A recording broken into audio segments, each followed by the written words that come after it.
ndax gis nañ ni wax nga fi sànq tiraillement bu doxoon seen diggante nga demoon Thiès ñu gàncax say dossiers quelque am nga wan leen sa bopp daal di fay jaaree dem boobu nag mel na ni xëy na sax découragement la sa base politique à Khombole ambition yi am na. non man nag yàlla def na moom découragé bés bu def du ma ko def parce que nit ki lu mu dugg lu ne donte jàpp na ni la mu doon wut amu ko ci jamono yooyu da cee jël la nga xam ne moo ca di njariñ mu utiliser ko xëy na galgal yooyu moo mu jural tey ma egg niveau boobu mën naa bañ a egg donc ambition Khombole moom xam nga mooy lan xale ya fa nekk yàlla na yàlla jàppale ñu mën a def ci dëkk ba lu ñu fa defal parce que man personnellement luy jëm ci wàllu politique Khombole moom pare naa ci. lu waral loolu di doomu Khombole. non xam nga lu tax di Khombole defee enfance Khombole dugg ci mouvement associatif AJK fàtte nañ ko wax dugg ci cosaan maanaam nekk koo xam ne dafa familiarisé woon ak Khombole. te mënoo ñëw Khombole te du nit ki Serigne Mbacké Ndiaye lu waral nga bëgg a dindi sa loxo noonu ci politique Khombole. waaw xam nga lu tax mënoo def 24 ans dans un conseil municipal ñoo nga xam ne ba nga ci daan dugg ba nga doon nekk conseil municipal ñi koy wuta doon tey xëy na ñu dugg ñu woon nit dafay am générosité dafa am loo nga xam ne da nga koy yor ba yàgg nga yéene ko nag say doom ak say jarbaat ñu yore te wax dëgg yàlla bu reer doon doy reeri daaw yi doy wax nga AJK ñun ñoo ko créé man ak Libou Niang ñoo njëkk a lancé idée wu créé AJK ñu taxawal ko en 1988 ma ñëw fii Dakar invité Abdoulaye Matar Diop mu nekk ministre de la jeunesse et des sports poto yooyu nekk ci kaw Khombole ba fii ñu toog di wax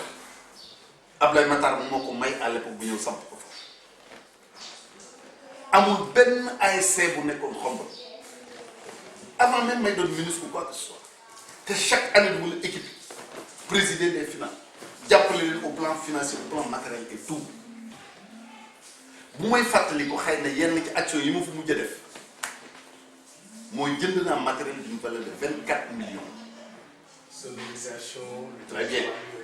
indi ko Khombole créé woon na sax ay petits problèmes.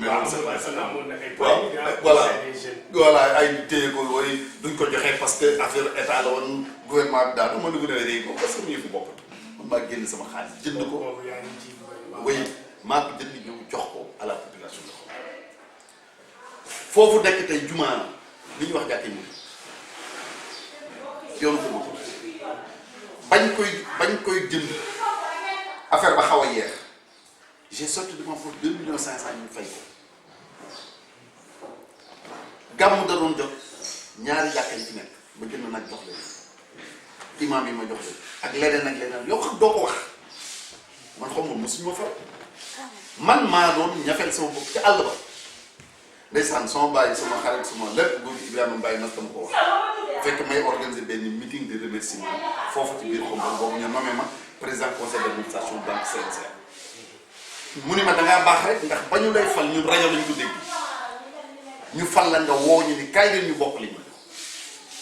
donc j'estime que xëy na Khombole ñu raté benn occasion mos naa ko wax Babacar Ba wax naa ko àll bi ne ko Babacar tu es maire tu es député man ma doon ministre xëccoowuma yàlla ñaanuma yàlla di jóge sama poste ministre di dem di doon leneen damay def ci kaw mais ñaanuma yàlla def mais tey yow la yàlla def maire yàlla def na ne man ak président de la République ñoo yenn tous les jours amul samedi amul dimanche ministre boobu gis la tous les projets de Khombole ñu war teg ko ci sama loxo ñu piloté ko ñu validé ko nga dem exécuté ko. boobu yéen ñaar ñëpp yéen a ci nguur gi. oui. mais lu indiwoon jafe-jafe. bon xëy na je sais pas intérêt Khombole la woon xëy na peut-être je ne sais pas xam nga politicien dafa fiir xëy na yaakaar na ni peut-être man suñ ko defoon xëy na am na benn intérêt quelque dama la man sama intérêt ma jibal moo doon intérêt Khombole bi PAM bu ñëwee nekk maire ma di ko remercier bu baax nag parce que dafa def acte bu rafet matériel boobu ma jëndoon indi ko Khombole bi mu ñëwee fekk ko fa moom ma woo téléphone ni ma waa mon frère matériel mën na ko def ko lu la nekk mënu ma du ma ko joxe te ñëw parce que teraanga ki la ko jox da nga koy wane organiser une cérémonie à la mairie bu ñëw ñu joxe ko ma jóge ca wooy certains ministres dont Matar Ba mi ngi may dégg xëy na Mbagnick Ndiaye ku ci nekk ma ne la Khombole dañu am projet yoon dama bëgg nga jàpp ci boobu PAM bu ko nekk maire. boobu projet la loolu. stade sur le plan culturel Matar Ba ni ma boole ma ak le maire damay dem Diourbel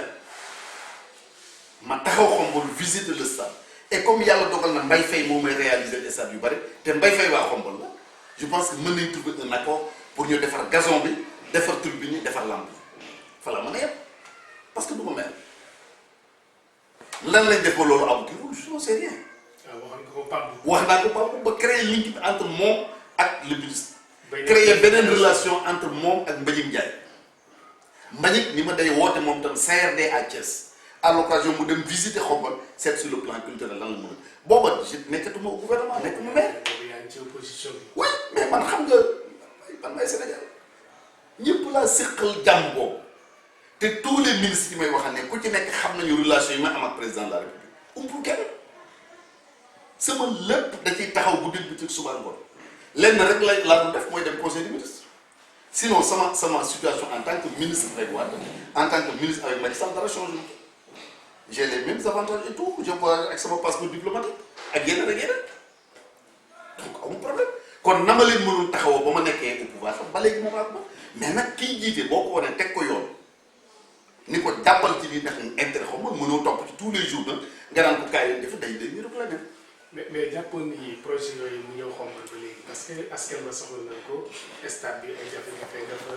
socio-culturel foyer socio-culturel amu fa pour ñu mën fa def ay Oscar des vacances wala lu mel ni ay cérémonie de réception ak xeet yooyu donc est-ce que weesu tey jii nga jéegowaat loolu ngir mu mën a ñëw ndax jeunesse ba soxla lañ quoi. mais ba tey fii ñu toog di wax nii ba tey nii damay jël sama kër woo ministre bu mu ci mënti doon le maire ñëw ñu ànd dem man ko fa ñu ko yebal kat fii la wër léegi nañ ko eggale mais ci ñoom lay dépendre aussi ñoom ñi nga xam ne ñooy les autorités de Xombol ci ñoom lay dépendre parce que ñi nekk dans le gouvernement ñi leen di solliciter bari na bariwaay boo nga xam ne fu ñu la noppee gis fàtte say dossier man nag je suis prêt à tout moment muy loolu muy beneen projet bu mu mënti doon bu jëm ci Xombol les autorités municipales ni ma bëgg nañu lii nay ci président nay ci ministre bu mu mënti doon dinaa sol sama daal am na ñoom ñu dox ko bu mu sotti mais en terme de politique moom nit dootuma dégg Xombol may wax parce que passé naa ko passé bi mooy samay doom sumay jarbaat ñoo fa nekk tey ma bëgg ñoom ñu àndandoo jubóo nekk benn équipe dans l'intérêt tous les jours maa ngi toog fii di jot les informations léeg-léeg ma woo ci nit Maguette Boye damay waxtaan ak moom Lamine Gueye damay waxtaan ak moom Demba Boye damay waxtaan ak moom ñett ñooñu particulièrement ku ci nekk damay waxtaan ak moom xëy na am na ñeneen mais ñooñu laa ci gën a ràññee ñoo nga xam ni damay gis même à travers la presse sëñ Mbacke Anne sëñ Mbacke Anne aussi mais mosuñu wax nag pour dire vrai aussi moom mosuñu wax dégg naa ko ci sant mais ñett ñi damay wax ak ñoom régulièrement dama ciy wax aussi ak président de la république parce que maanaam ni ngay dialoguer au niveau national mu bëgg absolument xam nga lu tax man maa ngi ci dialogue politique décidé nañu foofu nii ci dialogue bi ni kii nekk maire kii nekk tête de liste mooy doon maire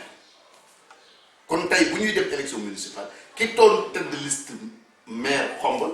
bu liste ba gagné mooy doon maire kon kii doon tête de liste président moo koy tànn dans le cadre de notre coalition. président Macky Sall moo koy tànn. kon koo jàpp ci candidat yooyu. non yaakaar naa ñun ñëpp ñu ci bannière wala ñenn ñi ci ñoom ñu ci bannière bi Macky Sall. waaw non mënuma ci ñenn ci ñoom. mënuma ci wax ni jàpp naa ci kii parce que comme li ma la wax nii bëgg naa ci waxtaan ak ñun ñëpp bu ñu mënee jubóo ci dara ñu xam ne lii lañ jubóo bu ñu mënul jubóo nag ki ma jàpp ni moo gën ci Xombol dinaa ko wax président xaw ma dina def xaw ma du def. mais Augustin Tine on a parlé est-ce que jàpp ni mën naa indi ay rëkk-rëkk ci askan Xombol ndax boo nekkee Dakar tey. waaw ñëwatoo comme li nga wax ni impliqué too ci politique bu Xombol. waaw boo bëggee toog fii def médiation boobu est-ce que du indi après benn querelle interne ci biir Xombol. ban querelle xaw ma. au contraire Sall par exemple diw. moom attention loolu du yee fit dama ne kenn gënuma dëkk Xombol kenn ëppale mu Xombol la ma fa am su ma ko tonni woon dem am na ñu bari dañuy fanaan àll kon ëppale wuñu fa kon am na d'ailleurs waa Xombol dañu war a rafetlu loolu d'abord man ma jéem a boole ñi nga xam ne ñooy doomu Xombol te bëgg a doon maire te kenn na mën a doon maire photo yi ba mu kenn jiitu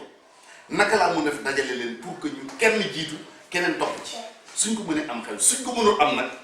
dinaa wax président ni ko dans l'intérêt de Xombol diw mii mooy le meilleur candidat loolu sama diggante la ak président yow du kenn nekku ci ku ci kontaan dinaa ko def ku ci kontaan dinaa ko def je m'en fiche. léegi tey jii sa taxawaay ba tey ci li nga xam ne moo di politique bu Thiès politique bu ndax dañuy génn Xombol ñëw tuuti ci Thiès biir Thiès gis nañ ni boo xoolee réew mi moo fa ëpp doole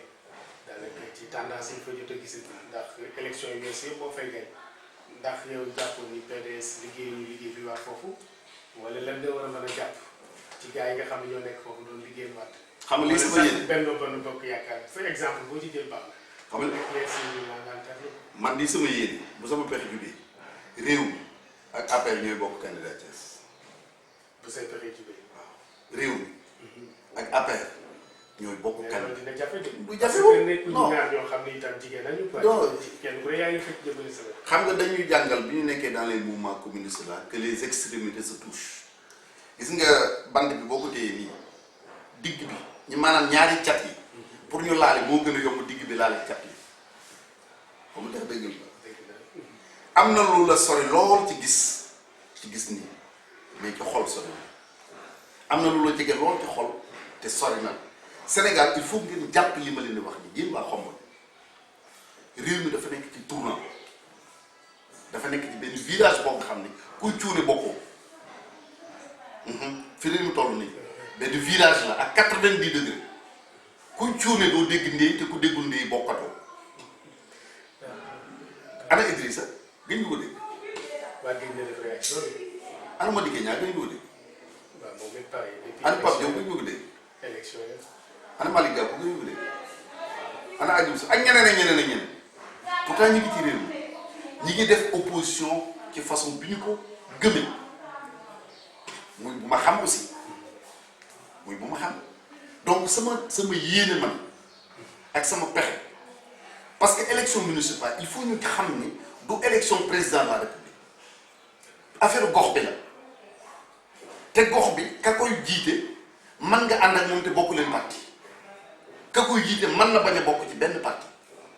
mais problème bu dëkk ba xam nga wax nga fi léegi affaire infrastructure sur le plan culturel sur le plan sportif éducation yooyu loolu ay problème la au plan local war nañ ci mën a déggoo yow nga bokk APR kii bokk PDS kii bokk réew mi man ma bokk feneen ñu déggoo ci loolu kenn jiite ko loolu noonu man mooy suma yéene ci laay dox ci laay wax. ñu boole parti réew mi ak coalition Benno Bokk Yaakaar ñu am benn. absolument ci loolu njort ni Idrissa nekkul ci suuf di def benn liggéey. xëy na ndax bari na ay sujet politique yi sujet d'actualité yu bari yoo xam ne soxal na askan wi. gis nañ ci ay hommes politiques yi ne ci société civile bi wax ci ñu ngi soxla wàllu pétrole bi. ñu soxal accident de la route yi. ñu soxal lu bari daal te gis ñu sëñ Mbacke def l'autre là. Idrissa def ci benn réaction. est-ce que njortuñu ni xëy na Idi mu ngi ci suuf ak ku mel ni yow di def benn. boo gisee Idi nga laaj xam nga dialogue politique bi ñu nekk. kiy diriger pôle de l'opposition Déthié Fall la tudd. c'est le numéro 2 de Idrissa Seck. ñu ngi liggéey ci loolu maanaam ci wàllu dialogue bi mënoo yabal say ndaw ni leen dem ni ngeen waxtaan seet lan moo mën a baax ci réew mi. say ndaw yooyu dem di waxtaan indi la guñ la ñuy waxtaan nga bëgg a am yenn position yi donc position bu Idrissa am nii jàpp naa ni position bu correct la yebal na ay ndawam ñeneen ak ñeneen ñi ma la limal fii yëpp seen na ndawam dialogue bi bu la kenn nax nag ku dul PDS ñëpp a nga fa léeg-léeg nga dégg ñu naan waa kër Sonko bokkuñu waa kër c'est pas vrai. ñoom ñëpp a ngi ci biir. waa Sonko ki ko représenté nga xam nga ko Adjuma Sow xombal doon jàng. c'est vrai Adjuma Sow tout voilà tous les mardis et tous les jeudis ñooy yem ma rafetlu ko lool nag muy xale bu am yar parce que man xamee moo koon sax moom mu ñëw ci man président tonton nag man ci HLM voilà mu ngo donc mënuñu yónni ay nit ni leen dem leen ngeen waxtaan ci luy doxal réew mi ñu di ci waxtaan pare wuñu ñooñu di am yeneen position donc position ñu am man je pense que position bu correcte la ñu am tey toog déglu ba ñu pare dialogue ni leen lii lañ génne ci dialogue bi ñu appliqué ko ñu àndandoo liggéey réew mi Sénégal jëm kanam. d'accord pexe moomu dina ñàkk trop nag mën naa ne à condition itam ki nga xam ne moo di Talla Sylla mu joxe loxo ndax boo rappelé ci histoire PDS am na benn kuréel goo fi beroon yàgg Talla Sylla ngir tas PDS wala sax ber seen yoonu bopp am na benn kuréel goo leen taxawaloon ci biir PDS yaakaar naa loolu itam dina indi jafe-jafe itam Talla ak ni mu mel diggante bi ak Idrissa ndax dafa mel ni daal seen diggante dafa ñagas est-ce que réellement tey jii Talla Sylla dina nangu. wala fi dañu ne ku dul mer mbaam la ko nga xam bu meree du bàyyi xaj te comme doonuñu ci bii doonuñu ci bëri àddina day dox ay nit da ngeen di parce que amuñu ay problème personnel ci li ma xam Idrissa ak Talla Sylla ngorowuñu maanaam xëccoowuñu gel am de dëkk lañ doon. jeex na loolu ay problème mu doomu aadama la duñu ay jamaale duñu ay leneen kenn ci rayalul sa morom sa doom wula nga def ko lenn dafa am lu ñu àndul loola am na lu tax ànduñu ci la tax ànduñu ci mooy tax ñu ànd ci ëllëg keroog bi Baba Diaw bi mu amee xew ci kër gi Baba Diaw i toog dafa jël micro mu ne taala mu ko jógal nga dem jox loxo sa mag Idrissa mu jóg fa mu nekk ñëw ci Idrissa jox ko loxo ñu nuyoonte fóonante li man loolu man na lu ëpp loolu ak leneen sax te loolu yaa ngi ci liggéey. xam nga un intellectuel xam nga un intellectuel day mun a avancer ci dara maanaam la boo dee seet ni daaw diw defar na ma nangam ren nga ko jubóog moom non un intellectuel du fonctionner noonu parce que lu xew lu nekk man li ma gëm man miy wax ak yow nii mooy nit du bañ nit yow da ngay toog fii tey yor sa micro bi di ma interviewer Ablaye Ndiaye mais bu sañoon moo fii ne di ko def dana waaye ki xamul dara waaye kii di cuune kii nangam triant la lii rien que pour jot sa place bañu la place bi la bëgg amuñu ay problème personnel donc pour ñu mën a daje te gis nga état géej la état géej ku nekk mën nga toog fi nga ne napp ba ñibbi te doo gis sa morom te kuy dem yóbbu jën man damay toog fii ci sama kër gi bu la fu ma neex lu ma war a régler ak état bi ma régler ko lu ma war a wax président wax ko lu ma war a wax keneen ma wax ko. kon sëñ Mbacke daal bu demee géej gaynde géej jaram coof lay nag. maa wax loolu man xam nga ay yaba yooyu ay yaba yooyu xam nga su ma ko indee sax loolu daa ngi nii loolu su ma indee yaba sax loolu di ma. ak sampaate. kon daal jàpp nga ni. ay bër rek yow tamit. kon am na solo jàpp nga ni diggante Idrissa Seck ak Talla Sylla daal bis ci jamono yi dina ñëw vraiment ñu àndaat. non lu yomb la sax. ndax Talla mi ngi ci Macky Sall. non lu yomb la. lu yomb la man lu ma gëm la te it aw ma lu may werante ci nii dañuy jaxasoo parce que ñoom ñëpp dëkk bee tax ñuy sonn la ñu wax bu dee ni bëgg Thiès jëm kanam rek la mais war nañ mën a jubóo nay ci ginnaaw Talla nay ci ginnaaw keneen parce que am na yeneen doomu Thiès yoo nga xam ni ñu ngi ci dëkk bi xëy na sax kenn du leen ràññeeku leen tellement ci wàllu politique te pourtant am na lu bëree bëri loo nga xam ne mën nañ ko def ci dëkk bi am na fa ñoo nga xam ne tey buñ la waxoon dañuy réaliser jëlal ko benn Ibrahima Macodou Fall pourtant gisuñu ko muy yëngatu ci politique mais ci wàllu liggéey ci wàllu social lu am solo lay def ku mel ni suñu jigéen bi ñu nommé ministre bërki Ndeye Tické Ndiaye këram mooy ñetteelu kër soo génnee si kër Ndeye Tické Ndiaye bërki pourtant waa Thiès la ak ñeneen ak ñeneen ñoo nga xam mënu ma leen lim ku ci nekk yaa nga fa yaa ngay def li nga mën ci sa coin donc bu ñu bëggee lu jëmale Thiès kanam compétence yu yëpp dañ leen di dajale ñu waxtaan ku mel ni Baba Diaw wax naa la ko xam nga politique mais lu xew Thiès loxo ba ni ci mais kooku war na mën a joxe xalaatam ci lan mooy jëmale Thiès kanam